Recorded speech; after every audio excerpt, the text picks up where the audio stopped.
Di mana-mana ulama sudah kenal nama Bukhari menjadi begitu masyhur, ya ikhwan. Tapi sebagaimana kita tahu, likulli dzi ni'matin mahsud. Jadi kalau orang sudah punya suatu nikmat diberikan oleh Allah, jangan kaget kalau di kiri kanannya akan muncul orang-orang yang hasud, orang-orang yang iri dan dengki. Padahal Al-Imam Bukhari radhiyallahu taala anhu wa arda, beliau tidak pernah nyakiti orang, beliau tidak pernah mengambil hak orang. Beliau sebagai seorang ulama yang zuhud, yang wara, yang jujur, saudara. Tapi karena kemasyhurannya luar biasa sampai ke mana-mana negeri, nah akhirnya apa? Muncullah orang-orang yang hasud di sekitarnya. Nah ketika itu sebelum beliau meninggal dunia, beliau ada tinggal di satu provinsi yang namanya Naisabur. Nah, sebetulnya provinsi Naisabur itu tempat lahirnya Imam Muslim. Jadi orang yang di sana biasanya disebut An-Naisaburi. Di Naisabur ini satu provinsi di bawah kekhilafahan Islam, di mana dipimpin oleh seorang gubernur. Nah, gubernur ini tentunya di sekitarnya ada menteri-menterinya, ada juga tokoh-tokohnya, ada juga ulama-ulama yang sering diundang oleh beliau untuk mondar-mandir ke istananya. Nah, ketika itu gubernur daripada Naisabur meminta kepada Imam Bukhari untuk menjadi guru bagi anaknya. Jadi dia minta supaya Imam Bukhari datang ke istana, ajarin anak. Imam Bukhari menjawab, al-ilmu yu'ta. Ilmu itu didatengin, bukan ilmu yang datang. Bukan Imam Bukhari sombong, bukan. Imam Bukhari ini hidupnya udah sibuk dengan ilmu, muridnya udah nggak kehitung, ada di mana-mana. Jadi ini penguasa kayak nggak ada kerjaan, emang nggak ada guru lain bisa diundang ke istana. Kenapa mesti Imam Bukhari? Jadi Imam Bukhari nggak mau mengorbankan waktunya hanya untuk anak-anak si gubernur tadi, nanti waktunya banyak terbuang untuk umat. Kan untuk datang ke sana bisa dikirim muridnya Imam Bukhari, bisa dikirim ulama yang lain. Tapi begitulah kadang-kadang ada penguasa ingin pamer, pengen gurunya yang paling top, gurunya yang paling hebat. Tapi kadang-kadang ada penguasa juga yang punya niat-niat jelek. Dia ingin tunjukkan kepada masyarakat, tuh Imam Bukhari yang masyhur sedunia, itu kan pekerja saya. Itu kan yang ngajar di rumah untuk anak-anak saya. Sifat-sifat begini kadang-kadang dimiliki oleh penguasa. Nah, disinilah saudara kejadiannya begitu Imam Bukhari menolak, tersinggung saudara. Jadi sang gubernur tersinggung. Udah gitu begitu tersinggung, ada yang bakar-bakar provokasi. Karena yang mondar-mandir kan juga ada juga tokoh-tokoh yang memang hasut iri dengki kepada Imam Bukhari. Ya dibakar-bakarlah, diprovokasilah. Sebetulnya persoalannya sepele, persoalannya nggak ada masalah. Imam Bukhari sampaikan kalau mau datang, mau belajar datang ke rumah. Di rumahnya banyak muridnya, banyak pengajiannya.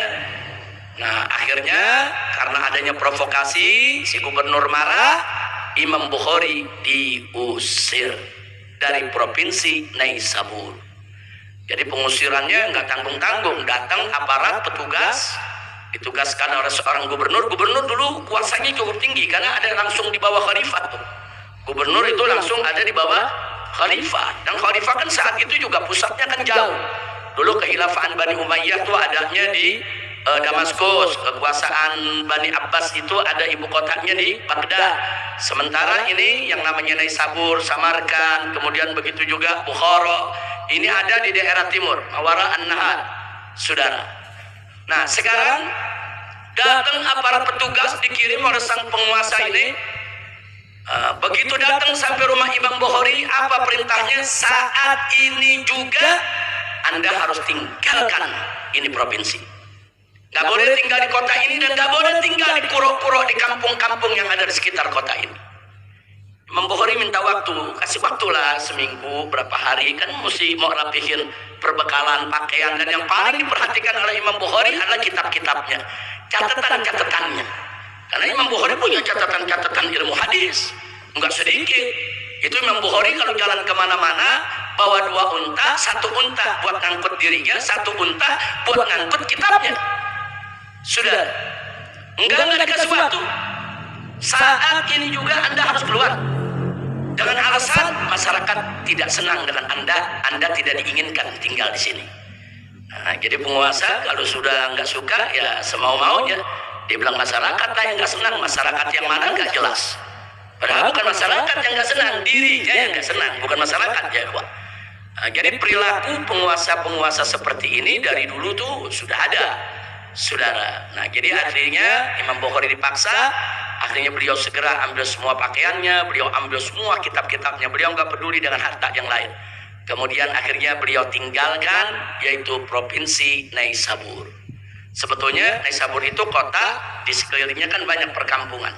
Tapi memang Imam Bukhari diusir, tidak boleh ada, baik di kotanya maupun di perkampungannya. Akhirnya Imam Bukhari keluar dari Naisabur, berjalan, beliau pulang kampung, yaitu balik ke tanah kelahirannya. Di mana tanah kelahirannya? Bukhara, ya kawan. Nah, beliau masuk ke Bukhara, ternyata disambut di Bukhara oleh masyarakat. Jadi memang Imam Bukhari ini udah lama nggak pulang, udah tahunan nggak pulang-pulang ya kawan. Nah, jadi begitu masyarakat dengar Imam Bukhari yang terkenal di dunia Islam, terkenal di dunia Arab, terkenal di kekhilafahan, pulang ke kampungnya disambut oleh masyarakat. Jadi ribuan orang sambut Imam Bukhari, disambut dengan segala macam rasa senang, kegembiraan, saudara. Begitu disambut dengan rasa senang, saudara, ada yang hasut lagi. Lagi-lagi iri dengki nih, ada yang nggak suka, saudara. Nggak main-main, yang nggak suka siapa? Gubernur Bukhara. Gubernur Bukhara nggak suka. Masyarakat begitu antusias, rame-rame, gembira menyambut kepulangan daripada Imam Bukhari, saudara. Mereka nggak suka. Nah, udah gitu apa? Ditambah lagi Gubernur Bukhara ini dapat surat dari Gubernur Naisabur. Pokoknya Gubernur Naisabur bilang itu orang nggak betul tuh, itu orang begini nggak usah diterima di sana. Akhirnya belum lama Imam Bukhari pulang kampung, diperintahkan untuk segera meninggalkan Bukhara. Perintahnya sama seperti tadi. Sekarang juga Gubernur minta Anda keluar dari tempat ini. Imam Bukhari minta waktu, enggak dikasih. Suruh keluar sekarang juga. Sudah. Akhirnya Imam Bukhari rapikan, beliau punya kitab-kitab dan lain sebagainya, saudara. Tapi karena memang diusir saat itu juga harus jalan, jadi beliau ambil sekenanya. Pokoknya nggak pakai dirapihin lagi lah. Pokoknya ambil udah buntel-buntel aja udah semua. Nah, begitu dibuntel, keluar dari kota Bukhara. Jadi beliau nggak keluar dari provinsi, cuma keluar dari kota. Nah, keluar dari kota, beliau cari perkampungan-perkampungan yang agak sepi di pinggir-pinggir gurun, ya ikhwan. Beliau bikin tenda, tinggal dalam tenda. Nah, kenapa beliau tinggal dalam tenda? Itu tadi untuk rapihin buku yang berarahan. Jadi yang udah dibuntel-buntel, dibuka, dirapihin lagi, disusun lagi sama Imam Bukhari. Ini catatan penting. Ini catatan yang kita baca hari ini, saudara. Enggak sembarangan kalau buku-buku itu hilang yang ditulis oleh Imam Bukhari. Betapa kerugian dunia Islam. Nah, akhirnya apa? Akhirnya begitu, ini tinggal udah di kampung, pakai tenda di gurun, keluar dari kota. Nah, setelah rapi-rapi begitu didatangi lagi oleh petugas. Petugas mengatakan ini perintah dari penguasa, dari gubernur, di kampung ini pun Anda nggak boleh. Pokoknya mesti jauh dari Bukhara, nggak boleh tinggal di sini. Nah, akhirnya beliau rapikan lagi, beliau jalan, saudara. Kemana kali ini beliau jalan? Saudara, beliau jalan menuju Samarkand. Tapi sampai di sana, beliau nggak berani masuk kota Samarkand, kan pengalaman. Masuk di Naisabur di kota diusir, pulang kampungnya sendiri diusir. Sekarang ke Samarkand, kurang lebih Gubernur Samarkand, Bukhara, dan Naisabur itu punya hubungan. Nah, akhirnya apa? Imam Bukhari tidak masuk ke kota Samarkand, tapi kemudian mencari kerabatnya. Ada salah satu kerabat nggak jauh dari kota Samarkand, di perkampungan terpencil, udah jauh dari kota. Nah, di sana ada kerabatnya, beliau tinggal di sana. Nah, kalau nggak salah namanya Ibrahim ibn Makkal, ya kawan. Nah, beliau tinggal di sana. dibantu oleh kerabatnya tadi, disediakan kamar, disediakan tempat, beliau rapikan semua kitab. Nah, akhirnya masuklah malam takbiran. Nah, dia lagi di situ malam takbiran.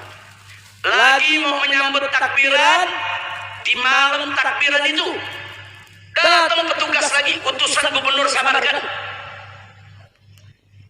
Apa kata gubernur Samarkand melalui petugas? Kamu nggak boleh tinggal di wilayah kita. Kamu harus pergi.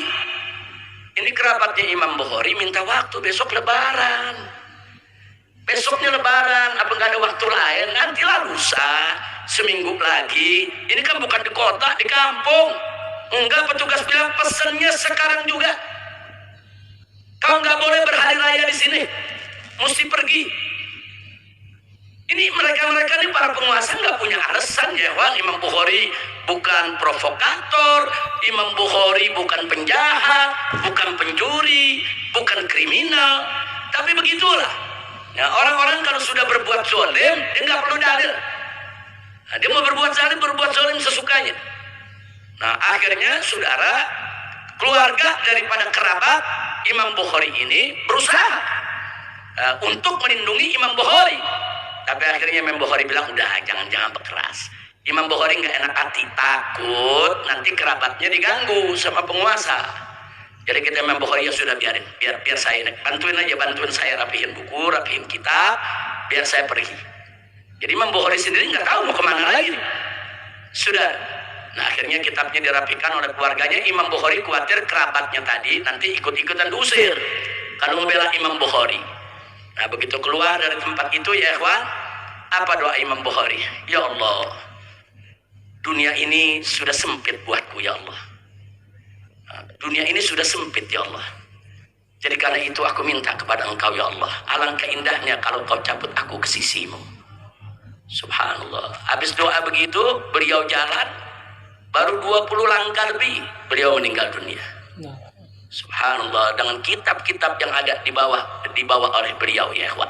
Jadi beliau malam takbiran meninggalnya setelah diusir dari kota Naisabur, diusir dari Bukhara, dan diusir dari Samarkand. Cuman belum jauh tuh, jalan dari desa tuh belum jauh, baru 20. Yang cerita kerabatnya Imam Bukhari belum jauh, baru beberapa langkah tiba-tiba beliau meninggal dunia dengan tenang. Beliau minta memang kepada Allah, ya Allah, ini dunia udah sempit. Dunia ini udah sempit, mau pulang ke kampung diusir, lebih baik aku tinggal di sisimu ya Allah. Karena tinggal di sisi Allah indah, tinggal di sisi Allah nggak ada ngusir lagi ya Pak. Tinggal di sisi Allah, dapat ridho dan rahmat Allah, bisa masuk surganya. Nah, itulah yang dialami oleh Al-Imam Al-Bukhari. Nah, jadi Imam Bukhari ini kita lihat, biasanya kita lihat saat ini, tapi sedikit sekali orang yang tahu riwayat bagaimana wafatnya Imam Bukhari, saudara. Jadi supaya Anda tahu bahwa penguasa kalau sudah zalim, mereka nggak butuh dalil, mereka nggak butuh alasan, enggak, mereka bisa suka-suka, pakai undang suka-suka, ayat suka-suka, pasal suka-suka, saudara. Dan kalau penguasa sudah tidak suka, enggak perlu ada kesalahan yang dilakukan oleh si ulama tadi, enggak. Walaupun ti ulama enggak salah ya kuat. Apa salah Imam Bukhari? Punya partai enggak, mimpin perang enggak, berontak sama pemerintah enggak. Imam Bukhari cuma jalan dari satu kota ke kota lain, ngumpulin hadis enggak, bicara politik juga enggak, saudara, ngarang kitab politik juga enggak, mimpin pasukan juga enggak, kaya raya juga enggak ya ikhwan. Hanya memang Imam Bukhari masyhur, itu aja. Kemasyhurannya ini membuat para pejabat juga menjadi iri, dengki. Kenapa Imam Bukhari kok disambut sama ribuan orang begitu pulang ke kampungnya, sementara si pejabat keluar masuk negerinya nggak ada yang sambut? Iri ya ikhwan. Udah gitu ada tokoh-tokoh yang mengelilingi pejabat tadi memprovokasi. Nah, sebetulnya dia tahu Imam Bukhari nggak salah, cuman ini kesempatan nih. Dia udah hasad sama Imam Bukhari. Kalau Imam Bukhari ada di sini, mereka ini nggak kebagian perhatian. Nah, sekarang kesempatan, mumpung penguasanya nggak suka, dikilik penguasanya. Udah usir aja, memang tuh daripada nanti mengganggu ketertiban, mengganggu keamanan di sini. Bukan mereka membela dan melindungi. Dan itu dialami oleh Imam Bukhari pada saat usianya 62 tahun. Artinya kan udah nggak muda lagi, 62 tahun, saudara. 62 tahun apa yang ditakutkan dari seorang Imam Bukhari? Nah, inilah yang perlu kita ketahui sedikit daripada sejarah Imam Bukhari. Jadi kalau kemarin kita cerita tentang bagaimana kedudukan Imam Bukhari dalam soal ilmu mengumpulkan hadis, hari ini kita sedikit bicara bagaimana wafatnya Imam Bukhari. Ambil pelajaran dari situ ya, ambil pelajaran. Nah, maka itu jangan pernah berkecil hati, jangan pernah takut. Kalau kita ditekan, kita dimusuhi, kita diusir, kita dizalimi, jangan pernah menyalahkan Allah. Serahkan urusan kita kepada Allah Subhanahu wa taala, karena memang itu merupakan sunnatul anbiya wal auliya. Kita dapat godaan, dapat tekanan, itu sunnatul anbiya. Semua nabi, saudara, semua nabi dimusuhi, diperangi, mau dibunuh, saudara. Begitu juga para aulia, para ulama. Jadi yang namanya penekanan, penzoliman seperti itu bagi para nabi, para aulia, para ulama, itu merupakan jalan hidup mereka. Nah, begitu anda para santri yang belajar di markas syariat ini, tanamkan, jangan pernah takut menghadapi tantangan dan ancaman, dan jangan pernah mengeluh menghadapi tekanan seberat apapun. Insya Allah Allah akan senantiasa membantu dan menolong kita. Nah, itulah yang ingin saya sampaikan pada kesempatan malam hari ini berkenaan dengan yaitu wafatnya Al-Imam Al-Bukhari.